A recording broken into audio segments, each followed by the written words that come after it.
Hello viewers, welcome to Zaman's club. আজকে আমরা যে রেসিপিটা দেখাতে যাচ্ছি সেটা হচ্ছে যে চাইনিজ ফ্রাইড রাইস। তো একেবারেই খুবই অল্প ইনগ্রেডিয়েন্টসে শর্টকাট কীভাবে আমরা ঘরের মধ্যে ঘরোয়া পরিবেশে এবং হাইজেনিকভাবে আমরা এই ফ্রাইড রাইসটা করতে পারি সেটা আজকে আমরা দেখাবো। স্পেশালি যারা আমাদের ব্যাচেলর ভাইরা আছেন তাদের জন্য এটা খুবই সহজ হবে। যারা আসলে সময় খুবই কম, এই কম সময়ের মধ্যে একটু ভালো কিছু খেতে চাওয়া, সবার পক্ষে তো আর বাইরে গিয়ে খাওয়া আসলে সম্ভব হয়ে ওঠে না, কারণ সময়ের একটা বিষয় আছে। তো এই জন্য আমরা আজকে দেখাতে যাচ্ছি যে আমরা কীভাবে খুব হাতের কাছে যা আছে ওই ইনগ্রেডিয়েন্টসগুলো দিয়ে, ওই উপকরণগুলো দিয়েই, উপাদানগুলো দিয়েই আমরা হচ্ছে গিয়ে খুব কুইকলি আমরা ফ্রাইড রাইসটা রান্না দেখাবো। তো আমার কাছে যেটা আছে সর্বপ্রথম ইনগ্রেডিয়েন্টসগুলো দেখিয়ে দিচ্ছি। আপনারা দেখতেছেন যে কিছু গাজর কুচি আছে, তারপরে 4-5টা গ্রিন চিলি কেটে নিয়েছি, এখানে আছে অনিয়ন কিউব করে আছে, তারপরে এখানে একটু চিংড়ি মাছ নিয়ে আছে, আদা কুচি এবং রসুন বাটা আছে, এখানে ধনেপাতা আছে, এখানে আছে হচ্ছে টমেটো কিউব করে কাটা, এখানে বরবটি আছে। আমরা দেখছি 2টো ডিম নিয়েছি আমরা, আর হচ্ছে 1 টেবিল স্পুন আমরা কেচাপ নিয়েছি, আর 1.5 টেবিল স্পুন আমরা নিয়েছি হচ্ছে সয়া সস, তারপর 1.5 টেবিল স্পুন আমরা নিয়েছি হচ্ছে ভিনেগার, হোয়াইট ভিনেগার, আর এখানে ব্ল্যাক পেপার নিয়েছি আমরা 1 টিস্পুন। আর এখানের মধ্যে আর আছে হচ্ছে আমরা একটা প্যানের মধ্যে অলরেডি আমরা তেলটা আমরা হাই হিটে আমরা গরম করে নিচ্ছি এখানের মধ্যে। তো সর্বপ্রথম আমরা একে একে যে কাজটা করব সেটা হচ্ছে যে সর্বপ্রথম আমরা আর হচ্ছে অবশ্য ফ্রাইড রাইস করার জন্য যে জিনিসটা দরকার অবভিয়াসলি এটা হচ্ছে পোলাও চাল। আমি আসলে এটা আগে করে রেখেছি। পোলাও চালটা এটা 90% আপনার হচ্ছে কুক করতে হবে, 100% কুক করা যাবে না, তার কারণ রাইসটা একটু ঝরঝরা রাখতে হবে। এটাকে পরে আমরা পানি ঝরিয়ে রেখে দিয়েছি। তো আর এখন আমরা যেটা করব সেটা হচ্ছে যে আমরা এক এক করে মশলাগুলো দিয়ে দেবো। পেঁয়াজ কুচিটা আমরা পরে দেব, আর হচ্ছে সর্বপ্রথম আমরা দিব হচ্ছে আদা বাটা, রসুন বাটাটা আমরা দিয়ে দিচ্ছি এখানে। যে জিনিসটা আছে সর্বপ্রথম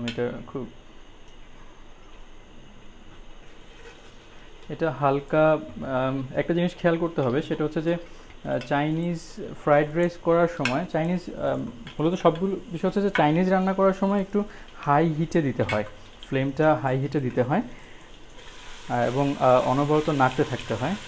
তো এটা যখন আমাদের হালকা হয়ে আসতেছে তারপরে আমরা দিয়ে দিব অল্প অল্প একটু একটু করে একটার পর একটা আমরা ইনগ্রিডিয়েন্টসগুলো দিয়ে দেবো। এর সাথে সাথে সর্বপ্রথম আমি যেটা দেবো সেটা হচ্ছে চিংড়ি মাছটা। আমরা হচ্ছে গিয়ে চিংড়ি মাছটা দিয়ে দিচ্ছি। চিংড়ি মাছটা একটু যখন হয়ে আসবে তখনই, যেহেতু আমি এখানেই ফ্রাই করছি এই মশলাটার সাথে,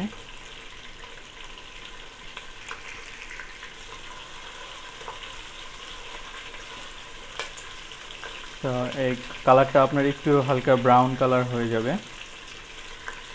এটা 1 মিনিটের মতো হলে হয়ে যাবে, খুব বেশিক্ষণের দরকার নেই, কারণ এটা হয়ে যায়, কারণ আর ফ্লেমটা খুবই হাই হিটে আছে।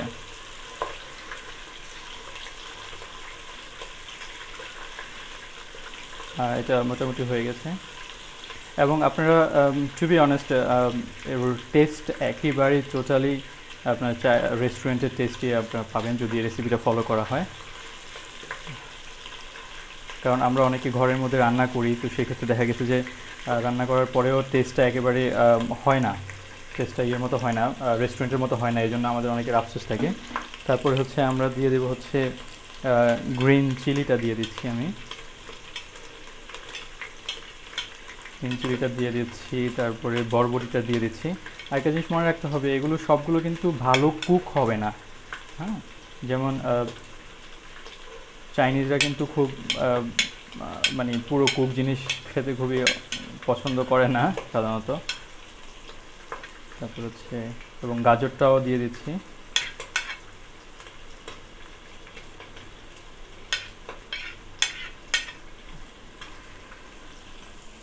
তো এগুলো দেওয়ার পরে পেঁয়াজ, টমেটো এবং ধনে পাতাটা আমি রেখে দিয়েছি,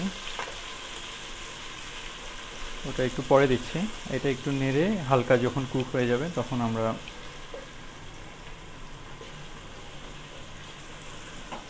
একটা জিনিস খেয়াল করতে হবে, চুলার আঁচ কিন্তু কমানো যাবে না এবং খুব কুইকলি নাড়াচাড়া করতে হবে। তারপরে সবজিগুলো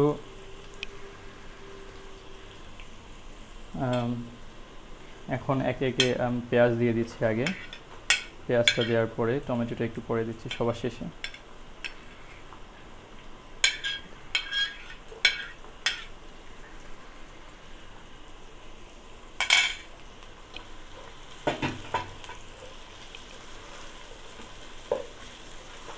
এবং সময় খুবই কম লাগবে, যত মিক্স করতে যে সময়টুকু লাগে ব্যাস এতটুকু সময়,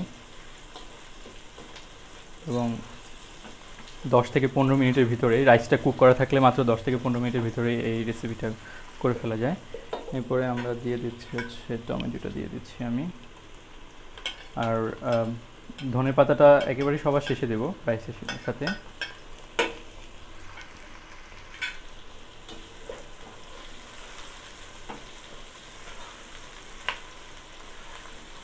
একটা চিংড়ি মাছের যে একটা ফ্লেভার আছে অলরেডি এটা আসতে শুরু করেছে এবং নাইস একটা ফ্লেভার আসতেছে এখন। এবার আমরা হচ্ছে সবজিগুলোকে একটু এক পাশ করে রাখবো, এক পাশে করে আমরা এখানে ডিম দিয়ে দিব, ডিমটাকে স্ক্রাম্বল করে নেব। তো সর্বপ্রথম যেটা করব যে ডিমটাকে একটু ফেটে নেব আমরা।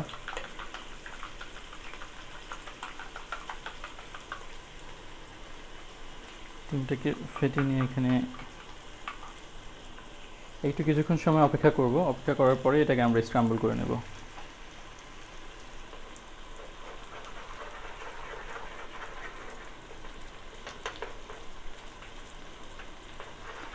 আপনারা চাইলে এই ডিমটাকে আলাদা একটা প্যানের মধ্যে স্ক্রাম্বল করে নিতে পারেন, কিন্তু যেহেতু আমরা দেখাচ্ছি হচ্ছে খুব। হ্যাঁ, আর আরেকটা জিনিস সেটা হচ্ছে যে অনেকে হয়তো মনে করে থাকতে পারেন আমরা এখনও লবণ দিইনি, লবণটা আমরা একটু পরে দিচ্ছি।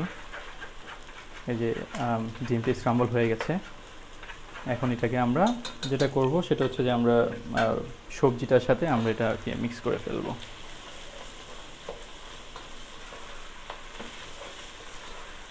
আমরা আসলে সয়া সসের মধ্যে আমরা সয়া সস দিব, তারপরে হচ্ছে হোয়াইট ভিনেগার দিব, সেজন্য লবণের পরিমাণটা আমাদেরকে একটু কম দিতে হবে স্বাভাবিকের তুলনায়। স্বাভাবিক যে রান্নার মধ্যে যে লবণ দিতে হয় ওর থেকে একটু কম দিতে হবে।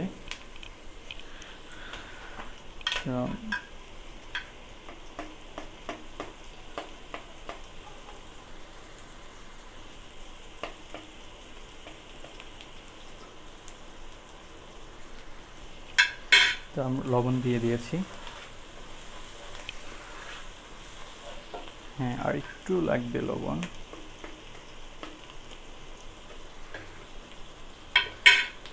অলমোস্ট 1 টেবিল স্পুনের মতো নিয়েছি আমি লবণ। তারপর এবার দিয়ে দিচ্ছি হচ্ছে ব্ল্যাক পেপারটা দিয়ে দিচ্ছি, এখন পুরোটাই দিয়ে দিয়েছি আমি।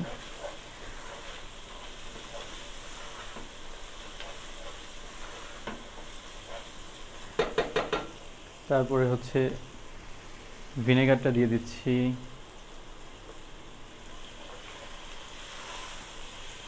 তারপরে সয়া সসটা দিয়ে দিলাম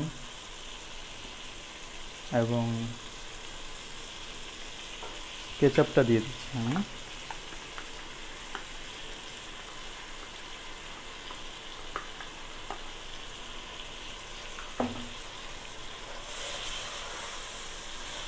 নাইস একটা স্মেল আসছে, এখনই খেতে ইচ্ছে করছে। এখন আমরা যেটা করব সেটা হচ্ছে আমরা রাইসটা দিয়ে দেবো এখন।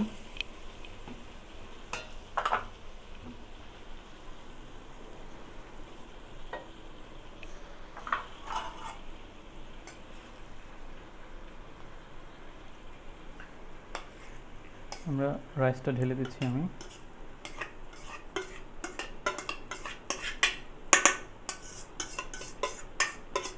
স্পেশালি অনেকে বলে থাকে যে ব্যাচেলারদের জন্য আসলে খুবই কষ্ট হয়ে যায়, তো ব্যাচেলাররা কী করে বাসার মধ্যে খুব সহজেই তৈরি করে নিতে পারে ফ্রাইড রাইস, সেটাই দেখানোর আসলে মূল উদ্দেশ্য। তো আমাদের সব কিছু হয়ে গেছে, এখন শুধু একটু মিক্স আপ করার পালা। আর একটা জিনিস মনে রাখতে হবে যে রাইসটা কিন্তু আপনারা পোলাও রাইস, আমি পোলাও রাইস দিয়ে করছি। এটা অনেকে আপনারা চাইলে বাসমতি চাল দিয়ে করতে পারেন। তবে রাইসটা একটা মূল যে জিনিসটা খেয়াল রাখতে হবে সেটা হচ্ছে রাইসটা কখনোই ফুল কুক করা যাবে না। এটা 85 to 90% কুক করে তারপর এটাকে পানি ঝরিয়ে ফেলতে হবে।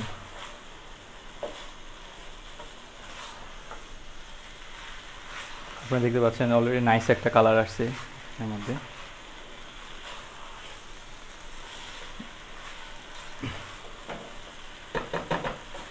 আর ট্রাস্ট মি যে একেবারেই পুরো রেস্টুরেন্টের স্বাদ লাগবে, এবং বিষয়টা হচ্ছে একেবারে পুরো হাইজেনিক। আর আপনারা চাইলে এটার সাথে অনেকে আছে চিকেন অ্যাড করতে পারেন।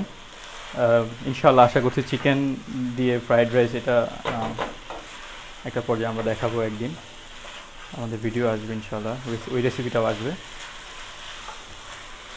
আর একটা কথা বলে রাখি, যারা আমাদের চ্যানেলে নতুন আছেন এখনও সাবস্ক্রাইব করেন নাই, তারা অবশ্যই আমাদের চ্যানেলে সাবস্ক্রাইব করে নেবেন যে আপডেটেড ভিডিওগুলো পাওয়ার জন্য। আমাদের এটা মতো হয়ে গেছে। আমরা এখন যে জিনিসটা দিব, ধনে পাতাটা দিয়ে দিব এখনই। ধনে পাতা কুচিটা বাকি ছিল, এটা আমরা দিয়ে দিচ্ছি এখন। আমাদের ফ্রাইড রাইস হয়ে গেছে। এখন আমরা ডেকোরেট করে দেখাবো আপনাদেরকে একটু করে।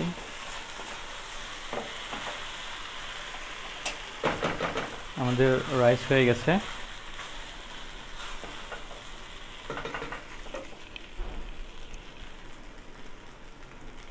ওকে, আমরা হচ্ছে এখন আপনাদেরকে একেবারে ডেকোরেশন সহ দেখাচ্ছি এখানের মধ্যে যে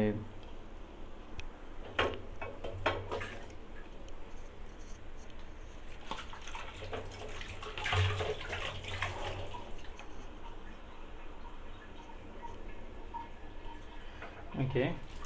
তো সার্ভিংয়ের বিষয়টা আসলে ডেকোরেশনের বিষয়টা একটু ডিফারেন্ট।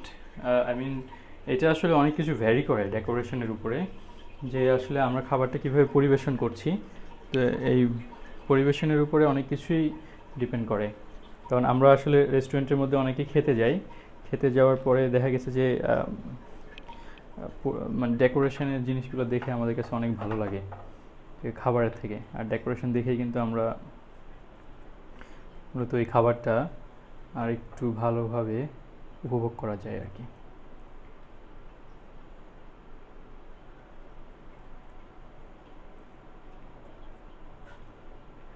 তো এরকম আপনাদের বাসায় যদি এরকম বাটি থাকে, বাটির মধ্যে আপনারা নিয়ে নিতে পারেন।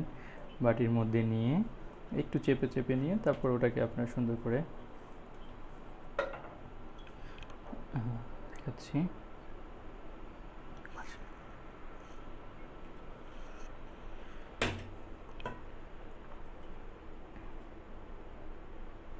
আসলে এখানের মধ্যে আপনারা দেখতে পাচ্ছেন যে এখানে আসলে এটা নেওয়া হয়েছে। তারপর আমি কিছু জিনিস এখানে আসলে ডেকোরেশনের মধ্যে অ্যাড করব। আর ওটা হচ্ছে একটা প্রন দিয়ে দিলাম এখানে।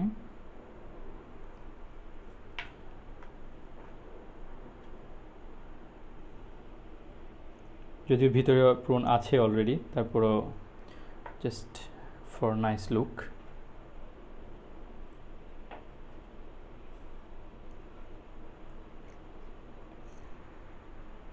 আচ্ছা, তারপরে হচ্ছে আমি কিছু চিকেন সসেস, আসলে এটা এখন খুবই অ্যাভেলেবেল আছে, তো এটা দিয়ে দিচ্ছি চিকেন সসেস। এটা আপনারা এখন সুপার শপগুলোতে খুব ইজিলি পাওয়া যায়। দুটো চিকেন সসেস দিয়ে দিয়েছি আমি। এটা চিকেন সসেসটাকে একটু কেটে হালকা ফ্রাই করে রেখেছি। তারপরে আরেকটা যে জিনিসটা আমি দেব সেটা হচ্ছে যে আসলে একটু চিকেন সস কারি যেটাকে বলা হয়, এটা হচ্ছে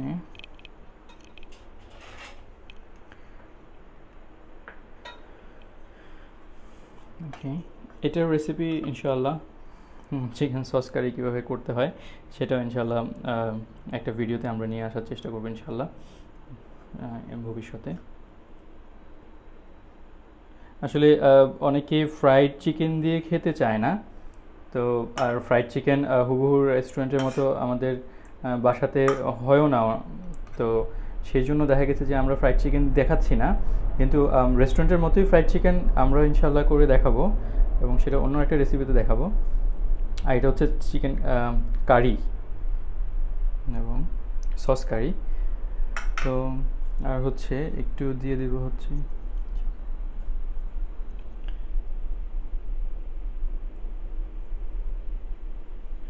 ওকে, that should be okay.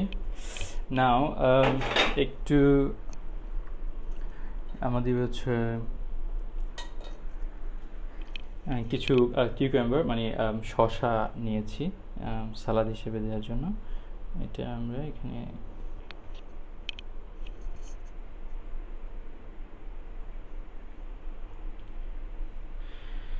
ওকে।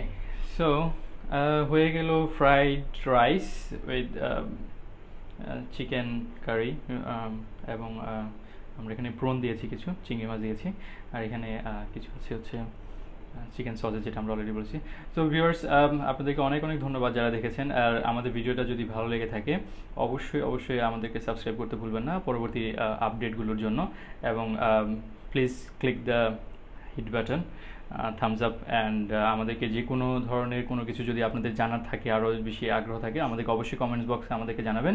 আর আমাদের সাথে থাকার জন্য অনেক অনেক ধন্যবাদ, এবং আশা করছি ইনশাআল্লাহ আবার আরও নতুন কিছু নিয়ে আসবো ইনশাআল্লাহ। সে পর্যন্ত ধন্যবাদ, সবাই ভালো থাকবেন।